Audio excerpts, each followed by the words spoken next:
Buenas tardes a todos, bienvenidos a esta primera webinar del año 2021. En primer lugar, agradeceros vuestra presencia y también desearos que hayáis pasado una buena fiesta, que os hayáis relajado, hayáis cargado las pilas para este año 2021, que ha empezado complicado tanto desde el punto de vista meteorológico como desde el punto de vista virológico, y que se presenta en principio duro, pero estamos seguros que acabaremos mejor de lo que hemos empezado. Como decía, esta va a ser la primera webinar de Canal Semi. También quería agradecer a Sanofi el patrocinio de la misma y a nuestros dos ponentes, bien conocidos por todos vosotros, Javier Carrasco, nuestro actual coordinador del Grupo de Diabetes, Obesidad y Nutrición, y María Dolores López Carmona, también miembro de dicho grupo. Vamos a hablar sobre el reto que ha supuesto la hiperglucemia en el contexto de la infección aguda por el SARS-CoV-2. Tenemos una hora por delante. La primera ponencia correrá a cargo de la doctora López Carmona, que hablará del impacto de la hiperglucemia desde un punto de vista pronóstico en los pacientes con COVID. Y en segundo lugar, Javier Carrasco disertará sobre el abordaje de la hiperglucemia durante la hospitalización en el paciente con COVID-19. Yo voy a ser muy breve, simplemente hacer una pequeña reflexión. Muchas veces hablamos de la COVID como una pandemia. Realmente, si lo miramos en perspectiva de un punto de vista clínico, más que una pandemia, es una sindemia, en el sentido que ha habido una sinergia, una convergencia entre una pandemia aguda por una enfermedad vírica, por el SARS-CoV-2, junto con una pandemia crónica, silente, de enfermedades crónicas no transmisibles, entre las que se encuentra con un papel muy destacado la diabetes. La diabetes ha supuesto un reto, el manejo de la diabetes en este contexto de la COVID, tanto por el peor pronóstico que conlleva, como por las muchas interrogantes que han surgido sobre cómo los clínicos podemos disminuir este impacto pronóstico de la diabetes mediante un mejor control glucémico o una adecuada selección de los fármacos antidiabéticos. Y sin nada más, pues voy a dar paso, en primer lugar, como decía, a la doctora López Carmona, que nos va a hablar del impacto pronóstico de la diabetes en el paciente con COVID. Cuando quieras, Lola.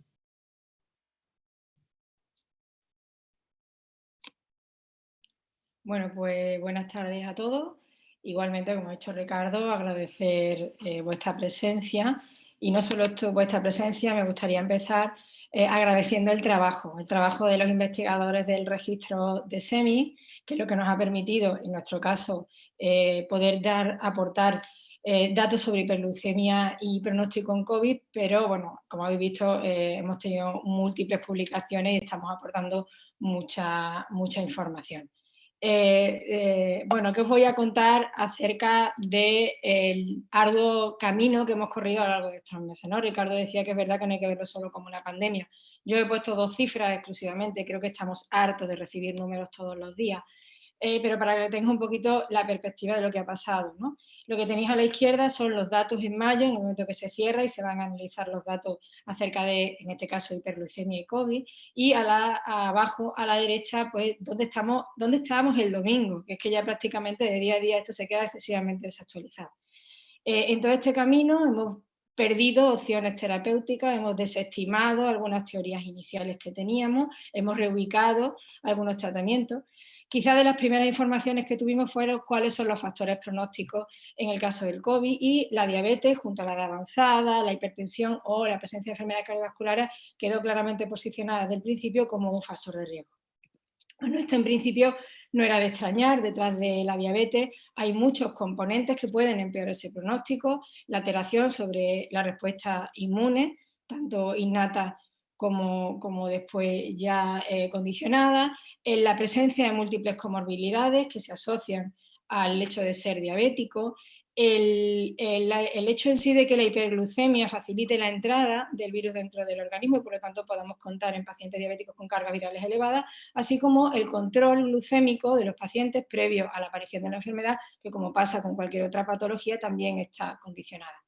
El problema es que la hiperglucemia en sí, en principio, digamos que era una consecuencia casi inherente a ser diabético y por lo tanto, si ser diabético inducía mal pronóstico, en la presencia de hiperglucemia estaba claro que tenía que condicionarse también un mal pronóstico, pero siempre entendido como un fenómeno asociado a diabetes, ¿no? Recordar, sobre todo desde el punto de vista de la bibliografía que vamos a revisar, que la hiperglucemia en los pacientes hospitalizados puede aparecer de 3 formas diferentes. Puede aparecer en pacientes con antecedentes de diabetes, y digo antecedentes de diabetes y no diabetes conocida, porque en el caso del SARS-CoV-2, en la mayoría de los registros faltan datos sobre tiempo de evolución de la diabetes o su tratamiento o el grado de control previo. Y en el caso de que la hiperglucemia no aparezca en el contexto de una diabetes conocida, podemos encontrarnos con una diabetes no diagnosticada o una hiperglucemia asociada al estrés. El problema es que diferenciar estos dos términos de nuevo requiere el conocimiento de una hemoglobina glicosilada y en la mayoría de los casos, como ya veréis, no hemos podido discernir. Los estudios que se han hecho sobre hiperglucemia y COVID en la mayoría de sus casos tienen muchas limitaciones, hay mucha variabilidad de la definición de lo que consideramos hiperglucemia o no, hay múltiples factores confundentes, la mayoría de esas comorbilidades de las que estábamos hablando necesitan un subanálisis posterior para poder aclarar cuál es el efecto directo solo de la hiperglucemia y en muchos casos existen sesgos de selección, sobre todo aquellos estudios que se realizan en el contexto de la unidad de cuidado intensivo.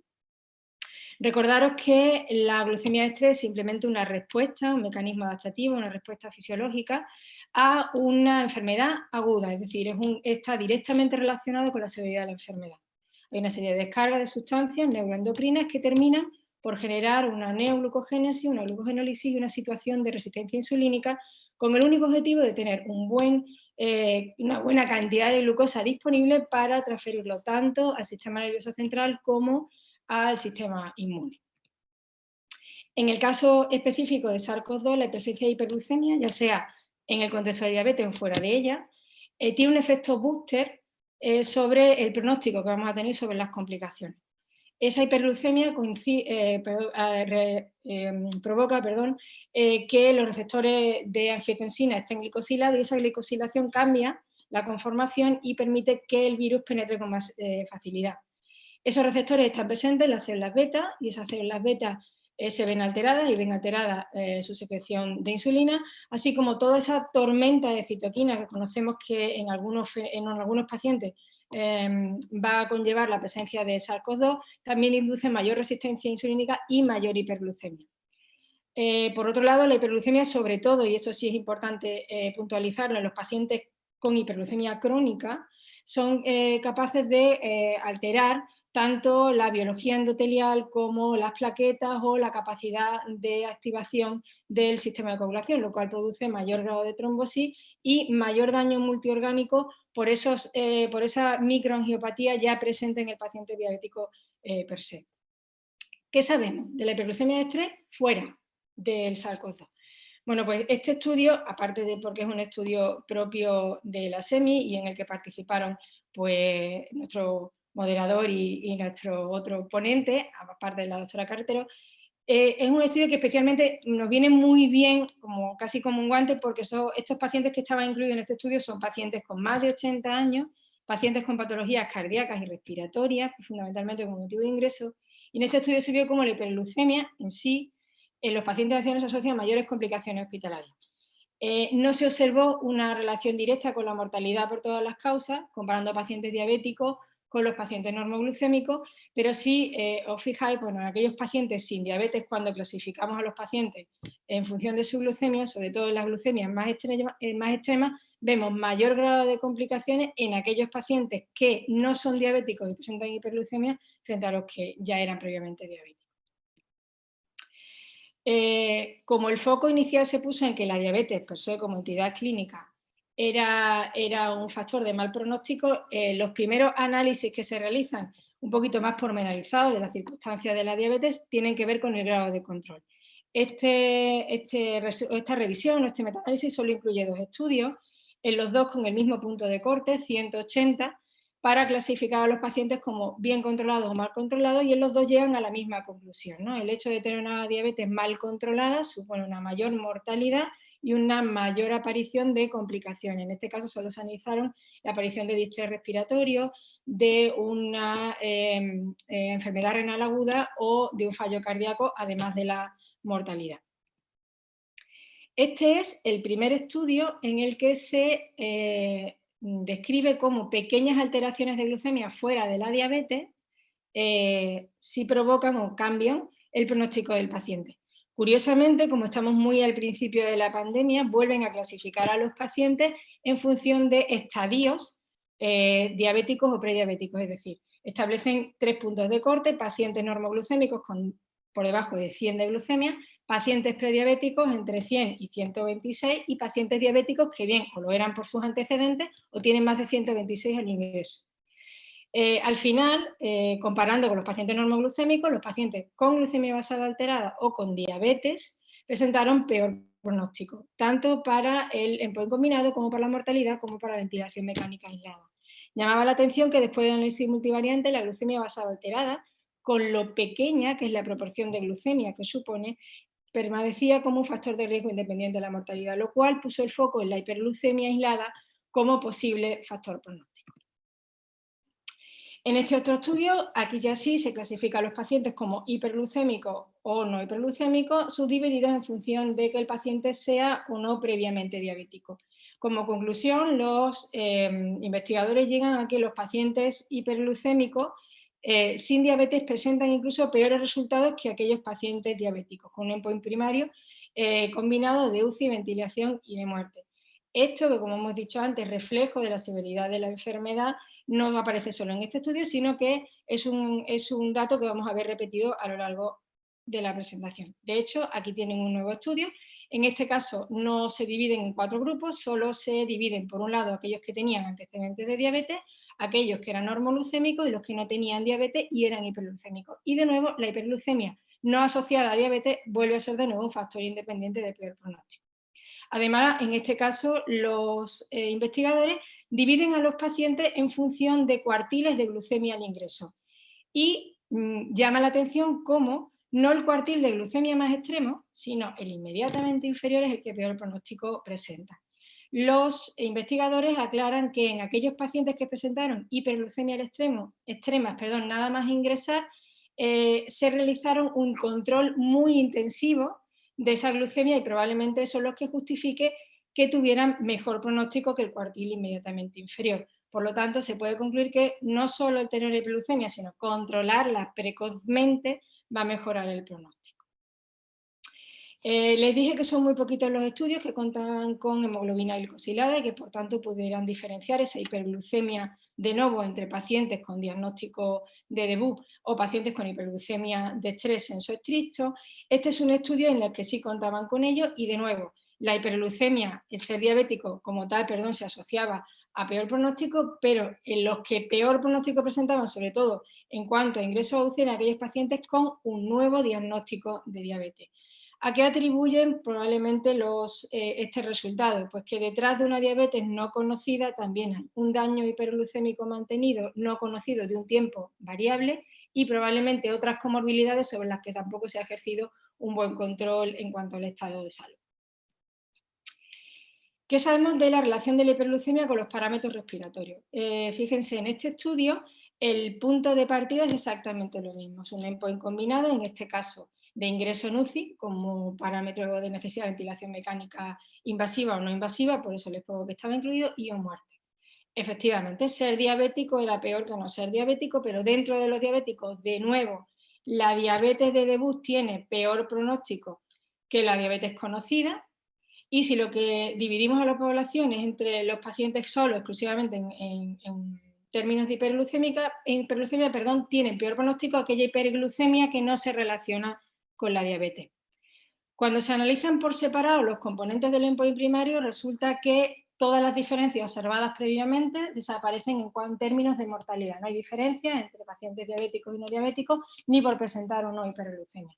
De manera que los resultados que vemos del endpoint primario, los autores concluyen que están en directa relación exclusivamente con los parámetros de deterioro respiratorio.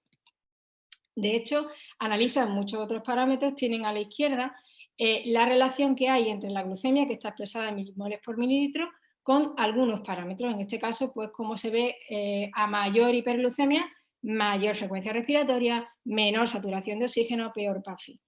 En el análisis multivariante analizan la asociación que existe entre varios de ellos, pero curiosamente, existiendo algunos componentes, por ejemplo, como la hemoglobina o como la proteína C reactiva, que tienen una asociación mayor, cuando lo que se calcula es el peso de la mediación entre ese factor y el pronóstico que induce la hiperglucemia, los factores con mayor peso son los factores respiratorios.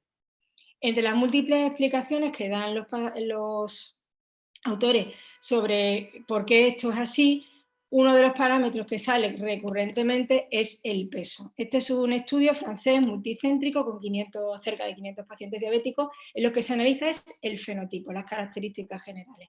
Y solo y exclusivamente el índice de masa corporal fue lo que se relacionó con el endpoint primario, en este caso intubación orotraqueal y o muerte, teniendo más componente o más peso, sobre todo la intubación orotraqueal. De manera que la obesidad previa, ese trastorno restrictivo probablemente incluye, esa obesidad incluye dos componentes, un cierto trastorno restrictivo respiratorio que complique la progresión del distrés en el caso de SARS-CoV-2 y por otro lado, en este caso una diabetes no conocida que debuta en el momento del ingreso.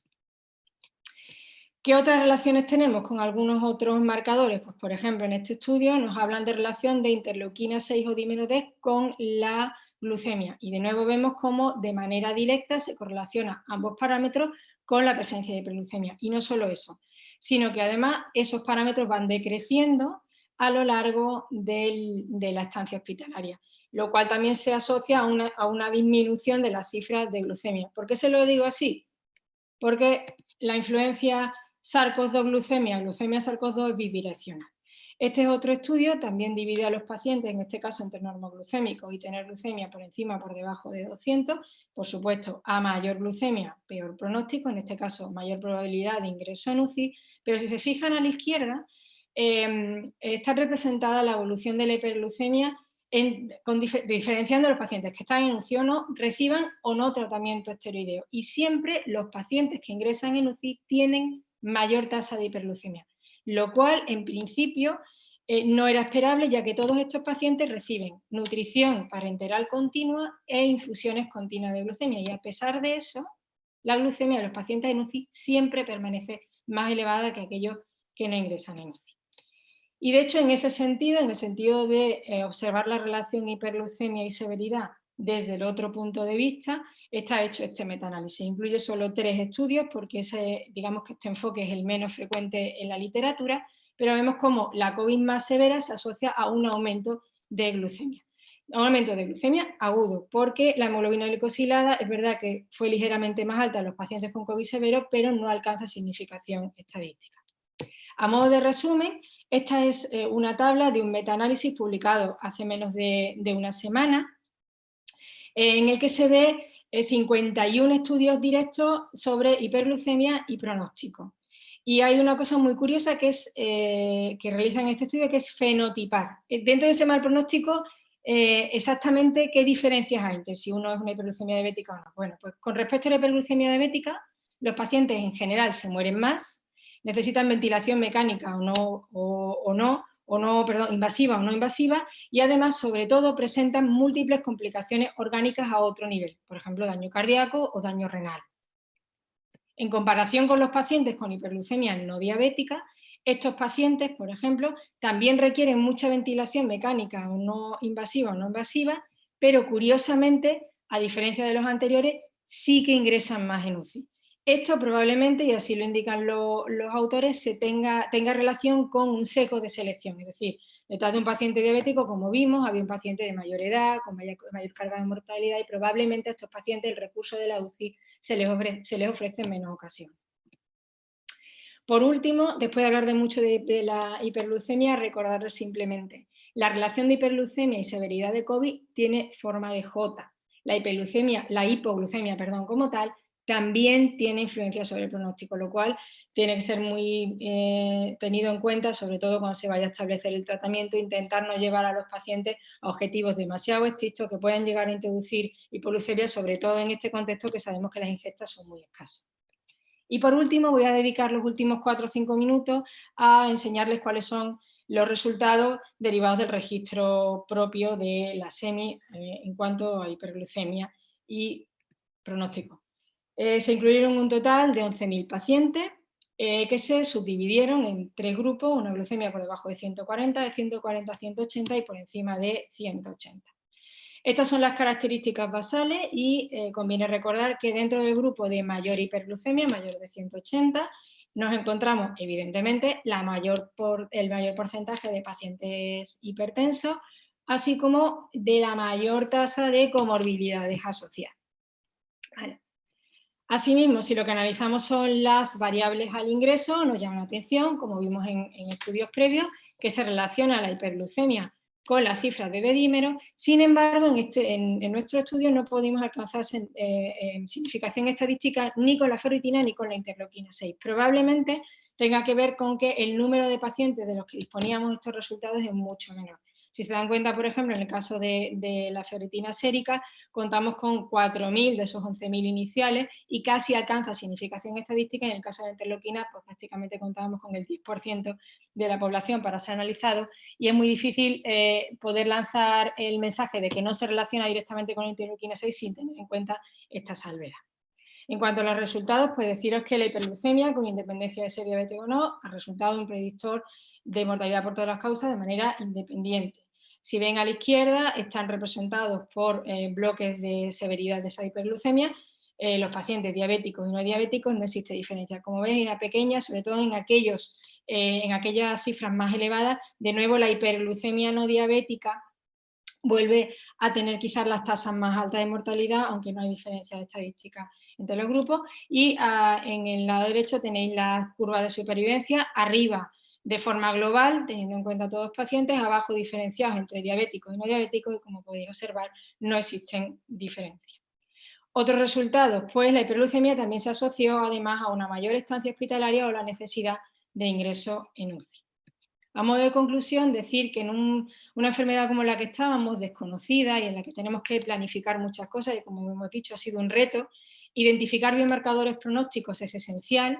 En el caso de la hiperglucemia se ha demostrado que es un factor independiente del estado de diabetes para el pronóstico de SARS-CoV-2 y que el diagnóstico precoz, incluso hacer una búsqueda más allá de los pacientes diabéticos de la presencia de hiperglucemia, y sobre todo un adecuado control, esperamos que mejore el pronóstico. Muchas gracias. Muchas gracias, Lola, por esta estupenda revisión que has hecho de la relación entre hiperglucemia y pronóstico de la COVID. Y en la segunda parte de la webinar, Javier Carrasco nos va a hablar del abordaje de la hiperglucemia en el paciente hospitalizado con COVID. Quiero aprovechar para recordar a todos los webinarios, a todos los asistentes, que podéis dejar vuestras preguntas, si tenéis alguna, a través del chat, para tratarlo a la última hora del debate. Cuando quieres, Javier.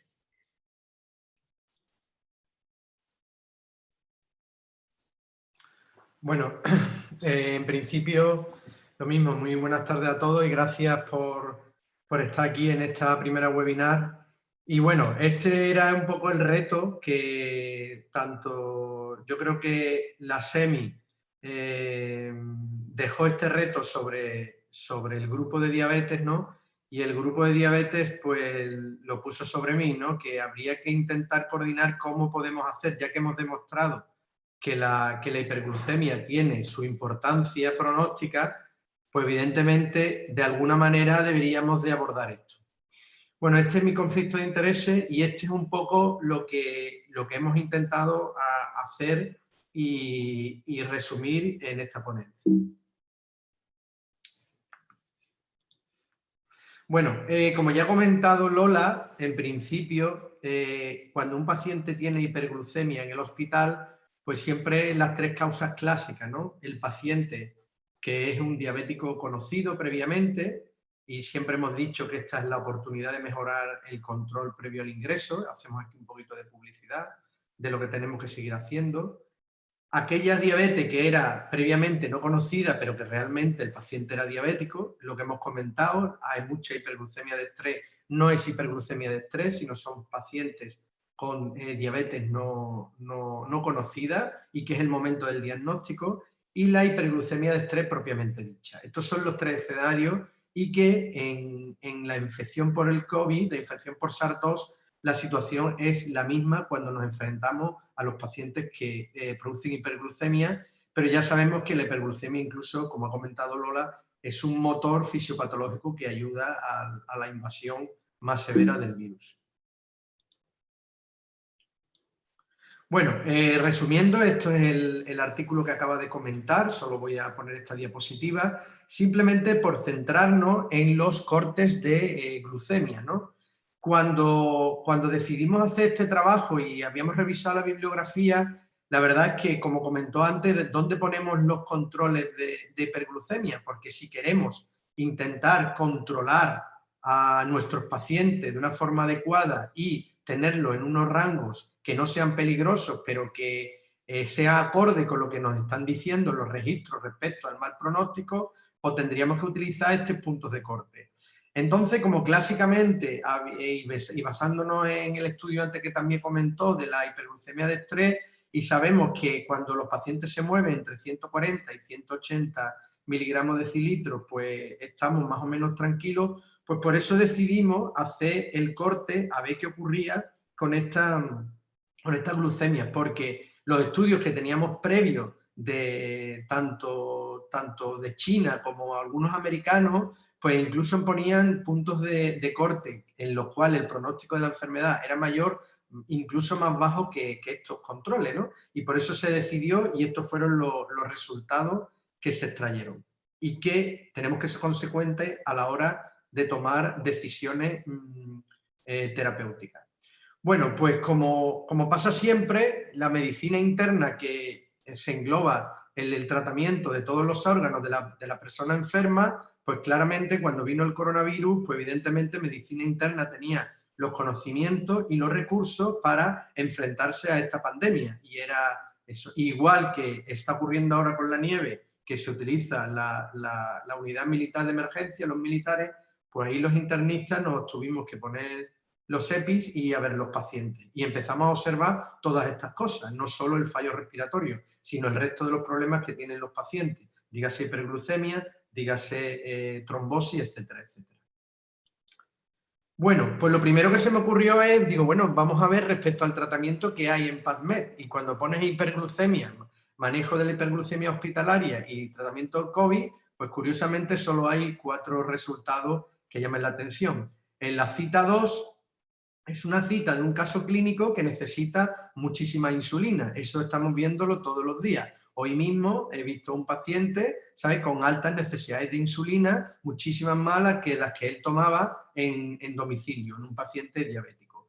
Y luego tenemos 3 estudios que vamos a comentar muy brevemente porque algunos simplemente comentan aspectos generales. El primero que sale ahí es publicado por compañeros endocrinos que todos conocemos, el doctor Bellido y la doctora Bellido y el doctor Pérez.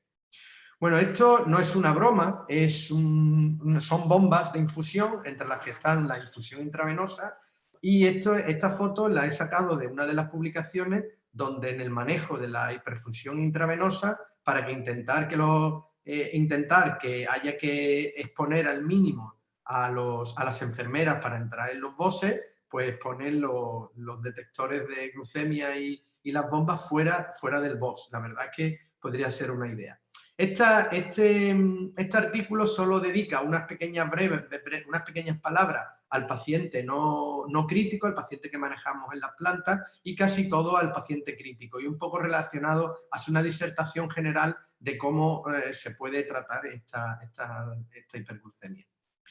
Este trabajo es más interesante porque es un protocolo un poco similar a lo que nuestro grupo ha propuesto, ¿no? Esto está publicado en esta revista, en la American Journal of Medical Science, y es una carta al director donde en esta parte azul primera divide un poco, se ve más la letra, pero bueno, lo único que hace es valorar un poco que si la hipoglucemia, que si el tipo de, si el paciente tiene nutrición enteral o no, y nos interesa en aquellos enfermos que están inestables y necesitarían un tratamiento intravenoso, ¿no? Los que irían al intravenoso. Los que no irían en el intravenoso, pues ya nos dice claramente que veamos que si podemos utilizar DPP-4 más o menos en la insulina basal.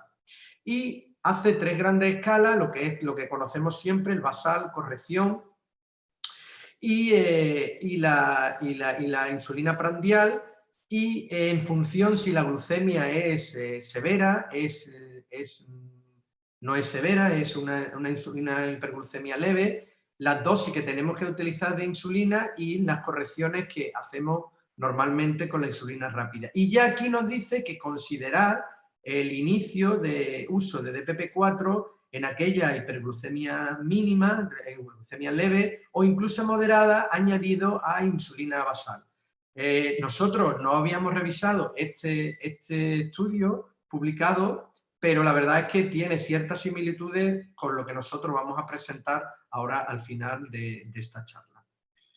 Y por último, este trabajo que cité de compañeros endocrinos españoles hace un resumen diciendo que, bueno, que la diabetes es una comorbilidad importante en los pacientes hospitalizados, que la hiperglucemia se asocia a peor pronóstico, como ya hemos comentado, y que podría hacerse una glucemia efectiva, un control efectivo de la glucemia, siempre intentando que el personal tenga la mínima exposición y hacer un manejo lo más adecuado.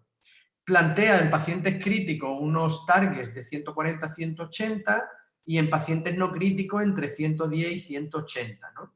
Un poco a lo que veníamos viendo que decía la ADA, pero quizá me ha sorprendido el nivel bajo de los pacientes no críticos, ¿no? Cuando con 140 a 180 las últimas publicaciones de ADA siempre comentaba esto y lo último que estábamos realizando. Y bueno, y simplemente pues la utilización del bolo basal y la corrección o solamente el basal corrección y no comenta. Bueno, hace un resumen y está bien su lectura porque hace una revisión bibliográfica y prácticamente pues lo que he comentado son solo estos artículos lo que existe un poco tratando este tema de forma un poco de frente.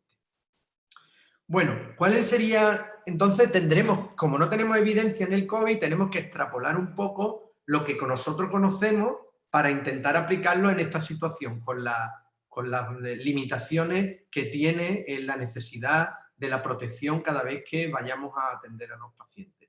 Evidentemente, las escalas de corrección para el tratamiento de la hiperglucemia y es lo que se hacía antes y lo que tenemos que hacer aquí, no volver a lo de antes, no tratar la hiperglucemia, sino prevenirla, con los regímenes basal, bolo, corrección, con algunas peculiaridades. Simplemente, muy rápido, para recordar los estudios de Unpierre, tanto el RABBIT-2 y el RABBIT quirúrgico, como el tratamiento con bolo basal, pues conseguía un mejor control glucémico que las escalas de glucemia, tanto en pacientes médicos como quirúrgicos. E incluso en algunos pacientes no era necesario hacer el bolo basal clásico, sino simplemente el basal plus, utilizando insulina rápida en la comida principal, ¿no? Con resultados bastante similar y reducía claramente las necesidades de múltiples pinchazos. También tenemos datos con DTMIR, donde los resultados eran similares, simplemente que se asociaba a mayor número de inyecciones, ¿no? Resumiendo, tenemos insulina, la glargina 100 y el DTMIR para uso hospitalario. Y respecto a las nuevas evidencias del abordaje de la hiperglucemia durante la hospitalización, ¿qué sabemos sobre IDPP-4 y qué sabemos sobre insulinas prolongadas, especialmente glargina 300? Muy rápidamente. Estos son los 4 estudios, digamos, principales que nos manejamos con DPP-4. 2 estudios son americanos del grupo de Unpierre y los otros 2 estudios son españoles del grupo del doctor Ricardo Gómez Huelga, que es nuestro moderador. Básicamente, tanto están hechos en pacientes médicos como en pacientes quirúrgicos de cirugía no cardíaca. Los estudios americanos son ensayos clínicos y los españoles son estudios observacionales, lo cual da mayor información porque uno se acerca más a la realidad que el otro. Y están hechos la mayoría comparando basal bolo con sitagliptina más insulina basal, ¿no? Este sería el primero americano, donde no hay diferencias con el bolo basal, y lo mismo ocurre solo con linagliptina. No tenía el linagliptina más insulina basal, y había un control de la glucemia adecuado en estos pacientes con cirugía no cardíaca. Los estudios españoles llegan a la misma conclusión, ambos son con linagliptina y basal, tanto en población médica, en pacientes de medicina interna, como en pacientes que van a recibir cirugía no cardíaca. Con lo cual, estos fármacos en determinadas situaciones, que no vamos a entrar en detalle, pues son útiles para el control de la hiperglucemia durante la hospitalización, disminuyendo el número de pinchazos y disminuyendo la hipoglucemia. Y sobre insulina glargina tenemos también dos trabajos que ya hemos comentado. Nuevamente, este estudio más un ensayo clínico, pero solo con un brazo, más de población más real, en el cual pudimos participar en muchos hospitales españoles, donde se utilizaba insulina glargina 300, que es el régimen basal corrección conocido. Había un seguimiento al alta, pero no es el momento de comentar, y claramente vemos aquí en la curva cómo la glucemia en el momento del ingreso, que sería la basal respecto a la glucemia al alta, mejoraba en todos los puntos que se controlaban, con una media de 200 frente a 151. Una reducción significativa, y en ayunas se redujo 50 miligramos desde el ingreso hasta el alta. En este ensayo clínico, también por el grupo de Umpierre, esto es totalmente paralelo, somos los dos, parece que los dos grupos que estamos trabajando en el tema de la hiperglucemia hospitalaria, pues se comparó U300 frente a U100 y vimos cómo el control glucémico era muy adecuado, similar con las dos insulinas, y a costa de una disminución de hipoglucemias, especialmente hiperglucemias graves, ¿no? Siendo la hiperglucemia leve, solo de menor de 70, no significativa. Bueno, pues con estos datos decimos cómo podemos abordar la necesidad. O sea, los internistas, nos guste o no nos guste, vamos a ver pacientes COVID y tendremos que abordar esta necesidad tanto en pacientes diabéticos como no diabéticos. Y tenemos que extrapolar nuestros conocimientos y lo que nos dice la evidencia, nuestras necesidades. Este es el grupo asesor que trabajó en este tema: la doctora Carretero, el doctor Fernández, el doctor Ena, el doctor Miramonte, el doctor Casado, la doctora García de Lucas, la doctora López, el doctor Gómez Huelga, el doctor Michán y un servidor. Y los puntos claves de estas recomendaciones sería extrapolar la evidencia disponible a la COVID-19, aplicar la experiencia que tiene medicina interna al abordaje del paciente diabético hospitalizado, algo que debe ser aplicable, que solucione la mayoría de las situaciones, pero que a la vez sea sencillo y comprensible, que sea reproductible en todos los centros, no fármacos raros, que el objetivo del control sea acorde a lo que hemos aprendido sobre la hiperglucemia en el COVID, que hay que contemplar a la mayoría de estos pacientes estarán con corticoides, y con esto intentar disminuir la variabilidad interpersonal en el tratamiento de la hiperglucemia. Y saliendo de nuestro objetivo nos planteamos estos tres niveles: menor de 140, 140 180, mayor de 180. Y esta es la propuesta en pacientes sin diabetes. Vamos a intentar resumirlo, esto luego va a quedar, estará publicado en nuestra página web, y esta webinar también estará global. Y resumiendo. Entonces, en pacientes sin diabetes nos plantearíamos un objetivo de 140-180, siempre teniendo en cuenta que pacientes de edad avanzada y frágil, los objetivos deben ser más laxos, y se recomienda siempre hacer hemoglobina glicosilada, especialmente en aquellos que tienen basales por encima de 140, mayores de 180. Nos planteamos un nivel 1, en principio, si el paciente no necesita corticoides, que teóricamente no debería estar ingresado, no habría falta controles, y en aquellos que le ponemos desametasona o otro corticoide, haríamos glucemia. Y empezaríamos a corregir si la glucemia está mayor de 180. Si vemos que la glucemia basal está por encima de 140 durante 48 horas, pasaríamos al nivel 2. El nivel 2 iniciaríamos un DDP4 en el desayuno y monitorearíamos la glucemia en desayuno, almuerzo y cena, corrigiendo siempre con un análogo de insulina rápida si la glucemia está por encima de 180 para prevenir la hipoglucemia. Y si la glucemia basal sigue por encima de 180, pasaremos al nivel 3, que sería iniciar DPP4 con insulina basal a 0,3 miligramos unidades kilo día y corrección con análogos de insulina. Aquí la corrección ya se podría hacer no necesariamente por encima de 180, sino hacer la corrección con con las pautas de cada centro para aplicarlo esto a cada centro. Y si la glucemia sigue por encima de 180, se podría intentar subir la insulina basal para mantener el DPP4 y si hay hiperglucemia a lo largo del día o ya no se controla, pasar al bolo basal corrección que todos conocemos, empezando por 0,4 y titulando la insulina basal cada 48 horas, que luego lo comentaremos. Las insulinas que se recomiendan, pues las que he comentado, Levemir, Glargina 100 y Glargina 300. Y los DPP4, en principio, cualquiera, excepto sasagliptina, por aquello de la insuficiencia cardíaca, pero tener en cuenta que hay que ajustarlo a la insuficiencia renal. Y hay que tener en cuenta que en cada centro pues puede haber un DPP4 en la farmacia disponible y no tenía sentido hacer solamente uno. Resumiendo, nivel 1, monitorización, nivel 2, IDPP4 en el desayuno, nivel 3, IDPP4 insulina basal. Y si no se controla, basal bolo corrección. ¿Qué hacemos con los diabéticos? Yo creo que los diabéticos ya la glucemia basal debe ser la estándar que hacemos siempre, porque va de 140 y el resto del día 140-180. Siempre teniendo en cuenta los pacientes frágiles avanzadas con objetivos menos laxos. La hemoglobina glicada se pedirá en las circunstancias que se piden normalmente. En aquellos pacientes que estén por debajo de 140 la basal o que tenga una glucemia el resto del día entre 140 y 180, que esté bien, en estos diabéticos habría que plantear si tienen criterios de utilizar IDPP4. Serán aquellos que tienen una glucemia leve, que no están inestables, que no tienen dosis de insulina alta en casa, que están en monoterapia, etcétera, etcétera. Eso vendrá luego en la publicación. Y haremos correcciones. Y en el resto de los pacientes haríamos basal y DPP4, como hemos comentado, en este grupo. Si durante 48 horas hay más de 140 miligramos de decilitro, pasaríamos al nivel 2, que sería basal, pero ya con 0,304 más IDPP4 más corrección. Y haríamos lo mismo, si la corrección siempre con análogo de insulina rápida y si la glucemia está mayor de 180 durante 48 horas, pasaríamos al nivel 3. Aquí hay un error, aquí tiene que ser nivel 3.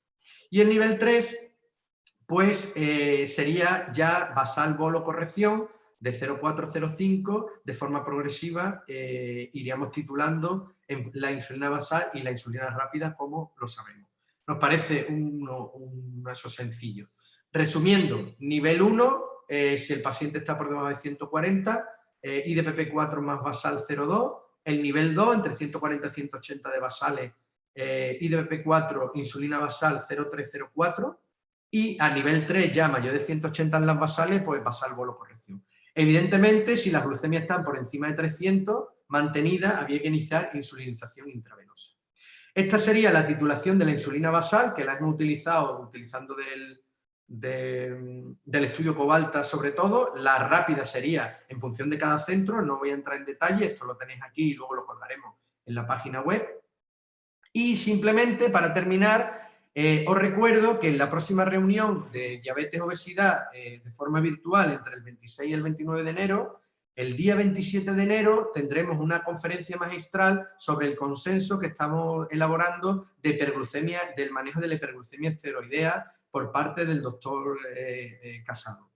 Y que simplemente os quería comentar que podría ser esta parte aplicable al COVID, que podríamos proponer la utilización inicial de IDPP4 para ahorrar unidades de insulina y que en función de si las glucemias solo están las glucemias basales o las prostprandiales, pues podríamos utilizar el bolo basal aumentando progresivamente, pero no quiero entrar en detalle en aquellos pacientes que pusiéramos, esto sería para aquellos pacientes que ponemos bolos de de corticoides, los bolos de corticoides, no solo la desametasona o la hiperglucemia inicial, la metipresona inicial, como he comentado inicialmente, y podemos discutir en esta reunión cuando tengamos más datos de cómo vamos a tratar esto y sería aplicable.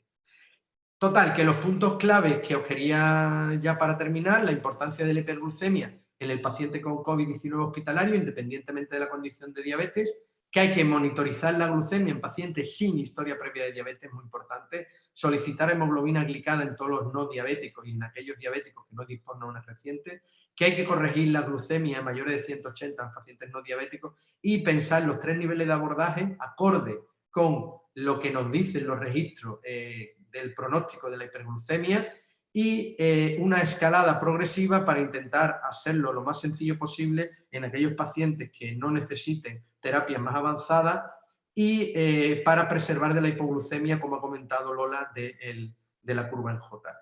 Y no olvide nuestra cita del abordaje de la diabetes esteroidea en 2 semanas. Y estos serían mis contactos por si necesitáis comentarme algo o queréis participar activamente en algunas actividades del grupo. Y esto es todo. Y esto es todo. Muchísimas gracias, Javier, por tu estupenda revisión y enhorabuena por este nuevo documento de SEMI, por este nuevo algoritmo. Sin duda va a ayudar a mejorar el control glucémico de nuestros pacientes con COVID y de nuestros pacientes con tratamiento corticoideo. Tenemos varias preguntas en el chat, nos quedan 15 minutos de debate. Yo creo que vamos a ir dando entrada progresivamente a las preguntas. Hay una dirigida a la doctora López Carmona sobre el potencial papel protector que podría tener la vitamina D en los pacientes con diabetes y COVID. Pregunta concretamente si hay algún estudio que haya valorado o esté valorando el papel de la vitamina D en estos pacientes. Bueno, actualmente los datos que tenemos son exploratorios, observacionales y parece que van en buen sentido y estamos en pleno ensayo clínico formal acerca de los resultados específicos de la vitamina D. En principio lo que tenemos desde el punto de vista observacional es prometedor, ¿vale? Es verdad que hay que andar con precaución, no es la primera vez que algún estudio observacional, sobre todo en el COVID, luego se lleva a sorpresa, pero hasta ahora lo que apunta es sí y estamos ahora mismo camino de terminar, de ir concluyendo y completando el número de pacientes para poder llegar a una conclusión establecida. Muchas gracias, Lola. Hay varias preguntas relacionadas con el posible papel que puedan tener los inhibidores de DPP4 en el manejo del paciente con hiperglucemia y COVID. Una de ellas, Javier, hace mención al posible papel que tiene el receptor de DPP4 como vía alternativa al receptor ALK2 de entrada del SARS-CoV-2 en las células. En este sentido, preguntan si conoce algún estudio que avale esta hipótesis del receptor de DPP4 como vía de entrada alternativa al virus, al SARS-CoV-2. Yo, la verdad es que cuando he revisado ese tema, el conocimiento sobre ese punto especial es sobre todo lo que se ha estudiado con el SARS-CoV-1, ¿sabes? Que es el que vio todo eso. Entonces, claro, se ha intentado extrapolar a este tema, ¿no? Y por eso se propuso inicialmente el uso de los DPP4 y toda historia. Desde luego, estudios clínicos yo no conozco ninguno, no sé si habrá salido alguno reciente.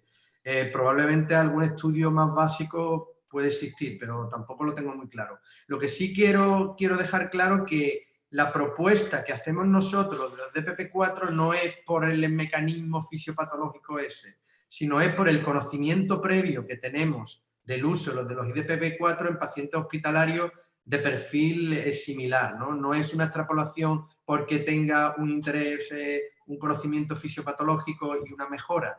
Yo creo que en el SARS-2 ese tema está poco explorado.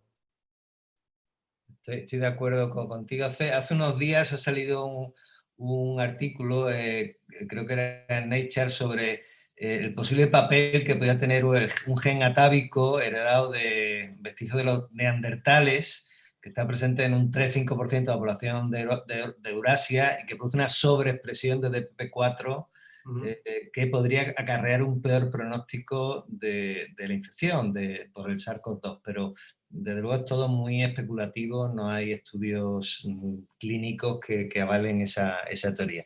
Está claro que la mayoría de las preguntas que están entrando, que son bastantes, se centran en DPP4, lo que genera más interés en la audiencia. Así que, Javier, vas a tener que seguir trabajando un poquito. Lola, por supuesto. Lola me ayuda, Lola me ayuda. Ahí está. ¿Qué quieras hacer? Hay una pregunta que se refiere un poco a lo que tú has apuntado, Javier, que la indicación la recomendación que se hace del uso de inhibidores de DPP4 no es tanto por el posible mecanismo fisiopatogénico, sino por las evidencias clínicas de beneficio. En este sentido, hay una pregunta específica, dice, ¿qué grado de evidencia tenemos sobre la reducción de mortalidad con el uso de DPP4 en el hospital? Si hay algún estudio. Y segundo, otra pregunta relacionada, si podemos recomendar más un DPP4 que otro. Vale, perfecto. Sobre mortalidad no hay nada, de hecho ni siquiera con la insulina. O sea, los estudios que hay de control glucémico son eso, control glucémico. De hecho, cuando se hizo la metaanálisis de qué ocurría cuando se hacía un buen control glucémico en los pacientes, los metaanálisis que ya llevan algunos años, la verdad es que muchas veces no se encontraba una mejoría clara en lo que es la morbimortalidad, ¿no? Sí que hay alguno por ahí que apunta que hay disminución de infecciones en pacientes quirúrgicos, etcétera, etcétera. Sí que es verdad que disminuyen los tiempos de estancia hospitalaria, pero directo sobre la mortalidad no. Eso es siempre la pregunta que nos hacemos los clínicos que estamos un poco interesados en el tema del control glucémico hospitalario, porque si realmente todo este esfuerzo, ¿a dónde lleva? ¿A dónde lleva después? Si la glucemia es solo un espectador de la situación fisiopatológica del paciente o juega algún papel, digamos, pronóstico, ¿no? Y yo creo que en esta línea, me estoy yendo un poco de la rama, pero ahora voy, es un poco lo que ha comentado Lola sobre la glicosilación de los receptores, que eso sí que está claro y que está claro que hay mayor penetración del virus. Entonces, respecto a eso, desde luego no lo hay. Un DPP4 u otro, en principio los DPP4 son muy parecidos. Yo no recomendaría saxaglistina, como vamos a sacar. Luego yo no me atrevería a poner ninguno que fuera mejor que otro, pero sí que es verdad que aquellos que se utilizan, por ejemplo, la linagliptina, que no tienes que hacer control, no tienes que controlar la función renal, pues podría ser una ventaja. Pero, por ejemplo, puede ser un inconveniente con la dexametasona porque sí que interacciona con la dexametasona y hay una disminución del efecto de la linagliptina cuando se pone con dexametasona y podría en algunos pacientes fallar. Con lo cual, y además tampoco va a depender de nosotros porque va a depender del que tenga el hospital. Yo creo que hay que adaptarse a aprender el DPP4 que tengas en tu hospital, que a priori yo creo que la mayoría serán sitagliptina o linagliptina, y a priori no hay ninguna recomendación sobre uno específico. Y luego lo que he comentado antes y lo que ha dicho Ricardo, que esto no depende de la fisiopatología del DPP4 por el efecto sino por la evidencia disponible que tenemos ahora para hacerlo sencillo e intentar que los pacientes no generen hipoglucemia. Totalmente de acuerdo. Es cierto que ni en los estudios de Umpierres ni los que hicimos nosotros en vida real el uso intrahospitalario de linagliptina mejoró el pronóstico de los pacientes ni mejoró tampoco el control glucémico. Sí es cierto que hace más cómodo el manejo de los pacientes porque reduce sobre todo la necesidad de insulina rápida. Por eso llamó mucho la atención el estudio multicéntrico italiano en pacientes con COVID, en el que añadir sitagliptina a la terapia habitual golobasal redujo la mortalidad en más de un 50%, ¿no? Resultados excesivamente buenos para el sentido clínico, ¿no? O el contexto clínico. Y bueno, hay en marcha varios estudios, varios ensayos clínicos en pacientes COVID, la mayoría de ellos con con DPP-4, mucho de ello con linagliptina, para corroborar si esta hipótesis de los italianos es cierta o no. Siguen entrando preguntas, siguen controversia con los DPP-4.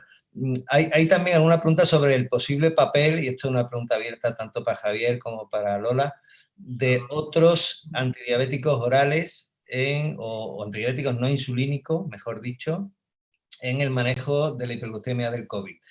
Por ejemplo, concretamente sobre el papel de los inhibidores de SGLT2 en pacientes con COVID. ¿Hay que mantenerlos por su efecto de protección cardiorrenal? ¿Hay que suspenderlos por el mayor riesgo de descompensación de cetoacidosis o de insuficiencia renal aguda? ¿Qué opináis? Ahora, a priori parece que las dos posibles o las dos cosas a poner en la balanza ya las están describiendo en la misma pregunta, ¿no? Es verdad que nosotros hemos visto los efectos de protección cardiorrenal en ISGLT2 se ven en muy poquitas semanas y en muy poquito tiempo. Probablemente en los pacientes en los que sepamos que no contamos con una insulinopenia importante, que estén bien adaptados, que tengan una glucemia muy límite o no muy alta, a lo mejor no sería mala idea mantenerlos, si es que es verdad que al no disponer de ellos en los hospitales, pues probablemente no puedan entrar dentro de los esquemas de tratamiento. En esto, en la circunstancia en la que estamos, en una situación hipermetabólica como es esta, con un consumo catabólico importante, con un trastorno per se del metabolismo glucémico, pues no sé hasta qué punto, si nos vamos a encontrar con más complicaciones, como tú decías, de cetoacidosis diabética, de las que nos podríamos encontrar. Yo no sería un fármaco en el que ahora mismo tengamos mucho sustrato de conocimiento para poder decir taxativamente si mantenerlo. No, probablemente pues eso, pacientes diabéticos muy bien controlados, que no te hagan hiperglucemia, que sabes 100% que no están insulinopénicos y que tienen una enfermedad moderada, probablemente no tengamos problemas. ¿Qué le hace un ISGLT2 y el mecanismo con la dosis de corticoides que estamos usando? Pues otro problema, no sabemos si esos corticoides que estamos usando a dosis muy altas, que son de vida media muy extendida, con un perfil aparentemente muy plano en su efecto, que habrá que demostrar si lo tienen igualmente plano en su efecto de hiperglucemia, o por lo menos que no tengan esos picos tan exagerados postprandiales que tienen otros, sino que aunque veamos el perfil postprandial, a lo mejor contamos con una hiperglucemia algo más plana o algo más fácil, pues a lo mejor en ese caso adaptarse a antidiabéticos orales de uso de 24 horas y demás, pues probablemente sea efectivo.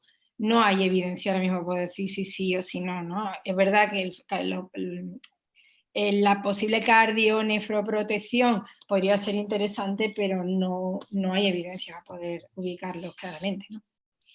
Yo doy mi opinión muy rápida porque yo creo que ahora mismo la situación de la infección del COVID es tan, ¿cómo decirlo?, de una manera que puede cambiar, tan cambiante, tan rápida, tan inesperada, que no me parece que sea el escenario para utilizar un fármaco donde hay cero evidencia y que no sabemos un poco. Creo que no es el momento de hacer ese tipo de experimentos en este tipo de pacientes. Yo no lo recomendaría bajo ningún concepto. Probablemente el paciente que lo pudiera tomar es un paciente que habría que darle de alta hospitalaria. Probablemente. Hay una cuestión, Javier, sobre el uso de otros corticoides en vez de dexametasona. En concreto, hay centros que usan bolos de metilprednisolona y preguntan si el manejo en estos casos es igual que el que se recomienda en el protocolo o requiere un abordaje diferente. En principio, si se utiliza, el protocolo sería para utilizar el corticoide por la mañana a dosis única, como la dexametasona, y si se hace equivalente metilprednisolona, aunque pasa un poco rápido, pone un asterisco y sería equivalente, la metilprednisolona 40 miligramos, ¿no? La dosis única, cosa diferente es cuando a los pacientes los metamos que tengan ya efecto inflamatorio marcado y querramos contra ese efecto inflamatorio y utilicemos bolo de corticoides. Hay en el centro que utilizan 125 o 150 en función del peso, otros durante 3 días, otras cosas. Y ahí tendríamos que, en algunos pacientes valdría, pero en otros tendríamos que utilizar un poco lo que es la estrategia de la diabetes esteroidea, que es, digamos, la segunda parte de esto. Pero en principio sería equivalente si se utiliza en ese contexto, ¿no? Como la recomendación del artículo de la desametasona. Tendrían la ventaja de lo que he comentado de la línea glistina. Muy bien, pues el tiempo vuela cuando se pasa bien, así que hemos llegado ya al final. Solo resaltar un comentario de Alfredo Michan, recordando que el beneficio de lo de PP4 puede ir más allá del control glucémico, en el sentido de un efecto inmunomodulador a través del bloqueo del antígeno de membrana, ¿no? Y que podría ayudar a modular o disminuir esta tormenta citoquímica que caracteriza al COVID de mala evolución. Para acabar, agradecer a todos los asistentes su presencia. Gracias, Javier, gracias, Lola, por vuestras estupendas presentaciones. Gracias, por supuesto, a SH por el soporte técnico y a Sanofi por su patrocinio. Y lo dicho al principio, desearos a todos que tengáis un 2021 estupendo, lleno de salud y de proyectos. Un abrazo a todos. Hasta luego. Hasta luego, muchas gracias.